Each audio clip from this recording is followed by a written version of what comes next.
Hey guys, how you doing? My name is Ethan Goldstein, and I'm very excited and honored to be giving you your 2014 NCFL topic analysis for Champion Briefs.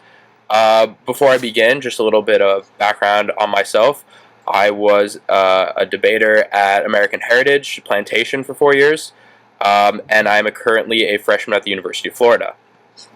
Before I begin my topic analysis, I just want to point out that this month's brief, along with the briefs in the past months put out by Champion Briefs, are some of the best we've ever put out, and I would urge you all to go out, purchase it, and get use out of it, because it definitely will help you prepare for this tournament, and help you prepare for any tournament, in the upcoming year. It's a very good product, and I think it would be very advantageous for all of you to get some help from it. But with that, let's move to the topic analysis. So I'm not going to talk about too much specific evidence because you'll be able to find that in the brief or by yourself. I'll really be talking about some tips for the tournament and some overall framework ideas and ways to approach the debate rounds. So the topic for this tournament is resolved. Minimum wage laws benefit the United States economy. So this is a real throwback PF topic. It's very simple, very straightforward, not a lot of moving parts like some of the topics this year. So I'm not really going to go into too much definitional. It's very straightforward. Minimum wage laws exist. About 90% of countries in the world have them. And do they benefit the United States economy? And all you have to do is prove that they do or they do not. It's very straightforward. So I don't really want to spend too much time going down to the nitty-gritty definitions and things like that. But first, let's talk about the CFL National Tournament. So I have a lot of experience debating there, and it's very different. It's very unique. Starting with the judge pool. Not only is the judge pool more experienced than a lot of you guys would be used to who travel, to the big national tournaments throughout the year, but also all prelim rounds, all 5 of them, are a 3-person paneled judge, which is very different. A lot of you guys who aren't used to break rounds, you'll have to get used to the 3-judge panel very quickly. Because in order to break, you need a certain number of wins and a certain number of ballots won. So it's going to be very important to not just win the round, but to, appeal to as many judges as possible. So the way you're going to want to do that, the first tip I have is to simply go slow. With very inexperienced judges, that's the main complaint, and you all know that. And you've heard it a million times, and you probably still say, that's not really going to help me, why should I go slow? This tournament in particular, you do really want to go slow.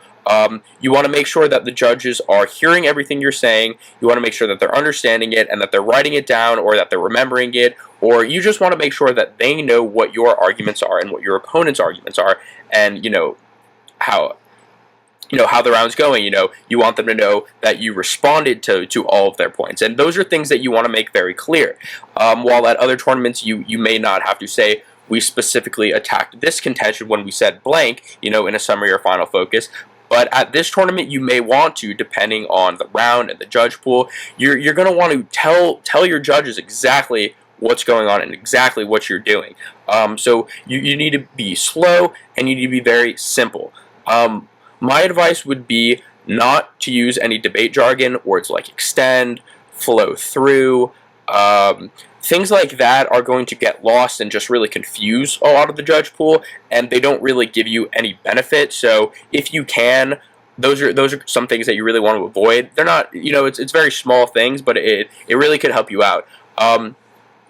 Also, now let's talk about evidence. You're not going to want to be reading 30 cards in a rebuttal. That's nothing that you should ever try to do, even really in a normal round. So you want to read a couple pieces of evidence, and then you want to explain them. You want to analyze them. You want to tell the judge what the author is saying, why it's right, and why that beats your opponent's point. So honestly, if you read 2, 3, at most 4 pieces of evidence in response to an entire contention, that could be the best rebuttal on this topic for this judge pool. It's going to be a lot about analyzing, a lot about simplifying, and a lot of paying attention to your judges.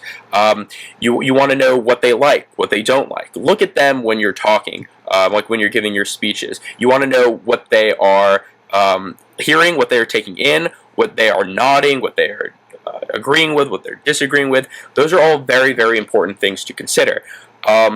Also, another tip I can give you is just perceptually dominate the round. So that's going to start before you even flip the coin. Things like asking the judge, hey, do you mind if we sit here? Do you want us to move the desk a certain way? Just so they know that you want to get them involved and that you really care about their opinion. And then during crossfire and other times, but specifically crossfire, you want to, even if you're not necessarily winning the crossfire, and maybe your answers aren't as good as your opponents, but if you have the perception, if you give off the perception, the aura that you are beating your opponent and that you know you're right and you know that they are wrong, that is going to go a long way with this judge pool, because more times than not, if you are perceptually winning a round in front of a judge pool that's not as experienced, they are going to side with the ones who they said, this team looked like they were winning, so they probably were winning. So that's something that you should really consider. So if you have any more questions about specific strategies for the tournament, feel free to reach out to me, and I'll help you out. But with that, let's move to the actual topic, which is, again, resolved minimum wage laws benefit the United States economy. So something important to point out is that it does not specify whose minimum wage laws, but it does specify whose economy. Which means, if you are talking about impacts to the global economy, to the Chinese economy, unless you are going to directly relate that back to how that impacts the United States economy, you're not going to you don't want to waste your time making those arguments, because they're just non-topical and they're really not doing anything for you. But going back to the first part of the topic, if you want to talk about, international countries, as I said earlier, 90% of countries have minimum wage laws. If you want to talk about, the other countries and how their minimum wage laws affect the U.S. economy, I think that's a really interesting twist that judges, after hearing a lot of stock rounds and stock arguments, will really gravitate toward and really seem very engaged and interested in. So that's something to focus on, but also something to look out for to be able to defend and defeat. So again, really what this topic is asking you to do is to analyze the benefits to the U.S. economy. Now, before you write your case, you're really going to have to decide how you want to define a benefit to the U.S. economy. Is that GDP, GDP per capita, employment, inflation, really any of these things? You're going to have to define, long-term, short-term, what's more important. That's something that you and your partner, you really want to decide, and then write your cases and frame your cases based on what you think will give you the best opportunity to win. So that's something that should be in all the frameworks. Also, another tip is to learn about the economy. This is a very economic-centric topic. If you don't know the words you're using, and if you don't understand GDP, if you don't understand unemployment and these things, you're really going to be at a loss. I mean, I'm not saying to take a crash course in Economics 101, but really just get some background information on the terms and things that the evidence is using, so you can be very familiar with them, and so that you can be able to explain to your judges what the evidence means, or what you mean when you say GDP is increasing by so-and-so or decreasing by so-and-so, because you're going to want to be able to put that in layman's terms so they can realize what this actually means for them on a personal level. I think that is a very good way to appeal to the judges. So I think there are two main ways you can approach the topic, and one is going to be better for the pro, and the other is going to be better for the con. But the first is looking at actual minimum wage laws in the United States or any other country, and analyzing its tangible costs and benefits. Now, the approach to this is, we have minimum wage laws in the world, and they exist, and that is a truth. And we have to analyze how these specific laws, right now in the status quo, are either helping or harming us. And the second sort of approach that you can make to this topic is sort of the intangible theoretical idea of a minimum wage law, and saying, is that good for the United States economy? For example, you might want to look at a world with, which would be the status quo, and a world without. And that may be a very topical and advantageous argument to make, and present the status quo as something that maybe it's not the worst that could have happened, or maybe the status quo is a lot worse than what could have happened. That's going to be up to you. So something important I want to note before I move into specifically what the pro and con should be doing is the reason this topic was picked as quote-unquote ripped from the headlines, as public forum topics usually are, is that President Obama and a good portion of Congress are pushing to raise the minimum wage in the United States to $10.10. That has absolutely nothing to do with this topic. This topic is not talking about any increases in the minimum wage. You can make arguments saying that minimum wages can go up and down, but your evidence should not be talking about increases or decreases in the minimum wage unless you're making that point. They should specifically be on the laws itself. So with that, let's move into some things that the pro advocacy, what I think should, how a round should go from their perspective. So I think they should talk about the idea of minimum wage laws, which is the second way I said you could approach the topic, which is look at the world right now, the status quo with minimum wage laws, and compare that to the possibility of a world without minimum wage laws. Now, this argument can get very moral. A lot of people consider that minimum wage is a way that equalizes the playing field for workers, and it's really advantageous for workers. And that decreases income inequality because they're not getting paid very few cents, because that would be better for the corporation. So that's a very a good argument that a lot of people will gravitate toward, especially if they are working individuals. They will understand that that's right. We do need some sort of equalizing playing field for workers starting at low levels. That's a very good argument. So another argument that can be made is talking about the kind of people who receive minimum wage. 49% of people who receive minimum wage are under 24 and or an ethnic minority, which means that the people that this law is benefiting are the population that is probably least educated compared to older workers, but also the group of people that's really the most susceptible to crime, to black market economic activities such as prostitution and the selling of drugs, and these are all points that you can and should be making on the affirmative side, saying, look, if we didn't have this, these people would be doing other things. They wouldn't be making as much money, and because of that, they would be prostituting themselves. They would be selling drugs. They would be putting all this money into the black market economy instead of the United States economy, which would obviously be a negative. So that's an argument that can be made.